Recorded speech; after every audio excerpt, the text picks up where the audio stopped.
Imam Al-Ghazali rahimahullah, kiat khusyuk itu ada 6 cara untuk mendapatkan khusyuk dalam salat. Yang pertama, hudurul qalb, hadirnya hati dalam salat. Dan memang menghadirkan hati dalam salat ini tergantung tingkatan kita masing-masing. Maka tidak bisa diukur khusyuknya salat orang yang kita tidak bisa. Beda orang beda cara khusyuknya. Khusyuknya salat Nabi berbeda dengan khusyuknya salat sahabat. Khusyuknya salat sahabat berbeda dengan tabi'in dan sampai ke kita. Maka biasanya semakin tinggi ilmu dan pemahamannya, semakin tinggi tingkat kekhusyukan.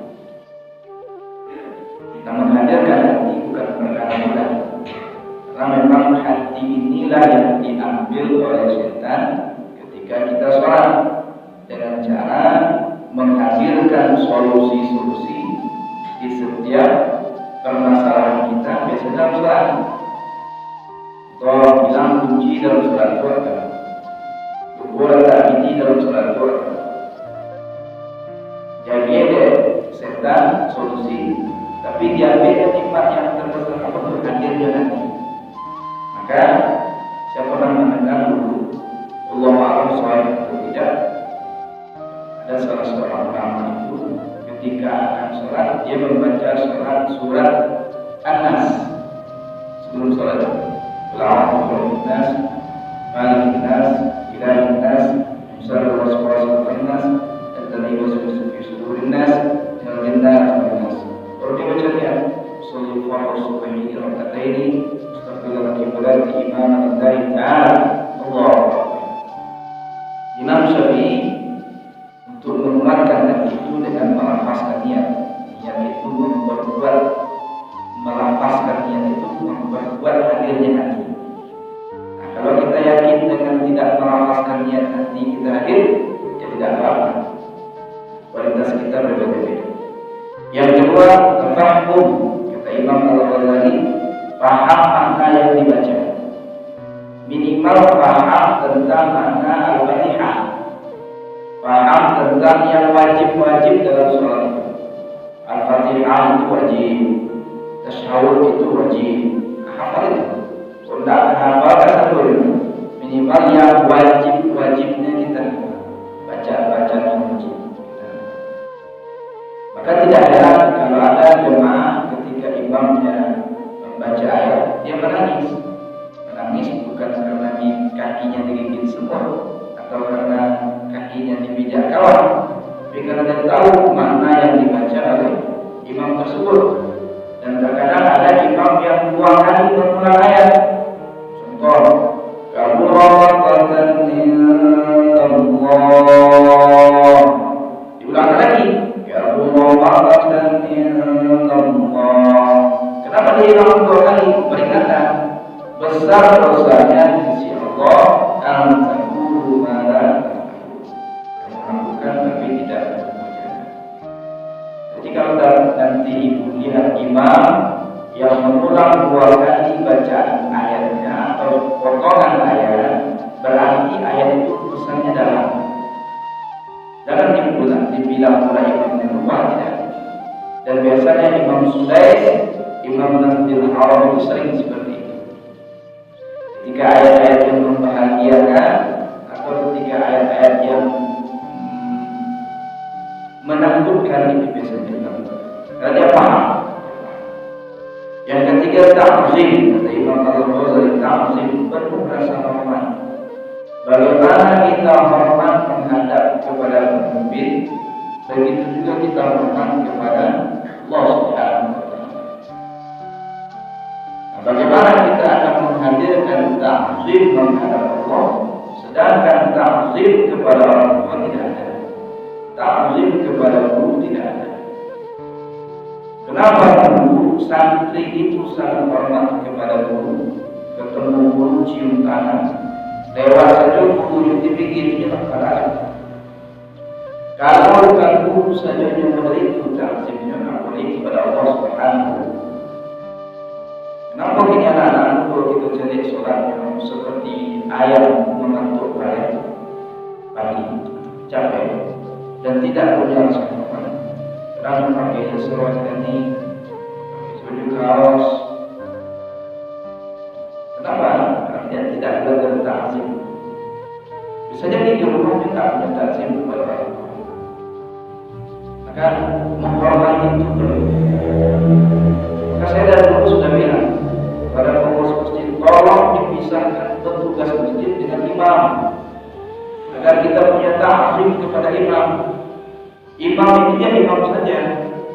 Jangan imam ikut bersihkan masjid. Jangan imam ikut bersihkan toilet WC. Nanti ketika masjid tidak bersih, pengurus marah-marah. Kamu itu jaga tenang. Pas sudah imam. Tadi dimarahin kan, terus disuruh jadi imam. Tidak ada ta'zimnya. Karena sebenarnya imam itu tidak boleh bersihkan WC. Sudah bilang untuk pengurus masjid. Dari pengurus saya bilang, imam itu imam saja. Jangan ikut pula bersihkan WC. Nanti kita tidak punya ta'zim kepada imam. Kita marah-marahin, sudah kalau kita marah, kamu ini kerja benar, sudah jadi imam. Imam itu lebih tinggi posisi daripada presiden. Presiden itu menjadi pemimpin urusan dunia kita. Imam itu jadi pemimpin urusan akhirat kita. Lebih mulia kepada ta'zim dan hormat kepada imam. Dulu kita lihat selesai sholat itu sama seperti itu.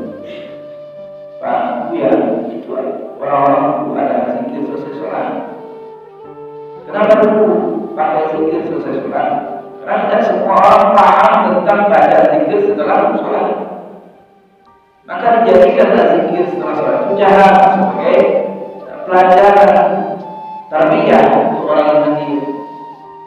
Selesai sholat itu muntar salim, imamnya berdiri, jemaahnya berdiri, muntar sallallahu alaihi wasallam.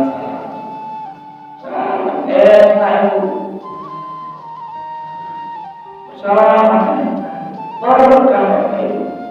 Hari ini sholat dewe-dewe, sholat dewe-dewe. Sholat sunat. Kalau hanya punya urusan dengan Allah, mending di rumah saja. Kalau masih urusannya hanya dengan Allah saja, mending di rumah. Di rumah juga bisa dengan Allah. Ke masjid ini hablum minallah, hablum minannas. Itu bukan rasa cinta. Nampaknya Ustaz itu tak pulang, belum pulang Ustaz itu. Adanya persoalan kita dengan ibu. Ustaz, aku kunjungkan dia. Bukan itu ajar. Alhamdulillah di masjid kita ada yang berkorban. Saya lihat sangat terharu ini. Menjadi campur juga pada saya dan Ustaz Joni itu. Bagaimana bapak-bapak ini kita buat juga kajiannya. Terharu kita, ibu-ibu kita mengaji. Tak hormat. Nanti ibu-ibu ini hormat dengan ibu doktor, akan menghadirkan hormat kepada imam, akan menghadirkan hormat kepada Allah. Bagaimana ta'zim kepada Allah? Imam saja kita tidak tahu. Ada pula imam datang imam panggil harus bertemu imam. Gimana? Kau akan khusyuk sholatnya. Dan kita di masjid ini belum punya imam permanen, imam tetap. Maka terkadang ada bersilahkan. Saya jujur dari pribadi, niat dari rumah itu tak ada menjadi imam di masjid ini, tak ada pun. Tapi kadang disuruh jadi imam. Lagi bodoh-bodoh di rumah, saya waktu kalau orang bapak ibu tak salah untuk jadi imam. Jadi harus ta'zim perlu rasa hormat kepada Allah dengan cara menghormati imamnya. Itu kata imam. Kalau yang keempat haibah, rasa takut, sudah hormat kepada Allah, ta'zim kepada Allah, Bayangkan ketika ibu sholat itu Allah berdiri dengan gagah, dengan besar. Allahu Akbar itu ada di hadapan kita. Kecil semua itu. Baru hadir rasa takut. Nah, yang keempat itu hadirnya rasa takut. Yang kelima kata Imam Al-Ghazali, rajah, hadirnya rasa harap bahwa sholat kita diterima Allah. Harap bahwa sholat kita diterima oleh. Yang keenam, haya, merasa malu dan merasa selalu kurang sempurna. Merasa malu dan selalu merasa kurang sempurna sholat kita. Maka orang yang merasa malu dan merasa kurang sempurna sholatnya, dia akan sempurnakan dengan sholat qobliyah dan ba'diyah. Nah, itulah manfaat qobliyah ba'diyah itu, menyempurnakan sholat wajib. Jangan merasa cukup dengan sholat wajib saja. Alhamdulillah itu sudah selesai. Maka kata Allah Subhanahu wa taala, "Wa la'aqal mu'minun alladziina fi sholatihim khashi'un." Sungguh telah beruntung orang-orang yang beriman, yaitu orang-orang yang khusyuk dalam sholatnya. Rasulullah SAW bersabda, "Kam qa'ilin a'udhu min sholatihi ta'bu wal nasabu." Rasulullah SAW betapa banyak orang yang melakukan sholat hanya memperoleh detik dan baik. Fawailun lil musallin. Karena fawail untuk orang-orang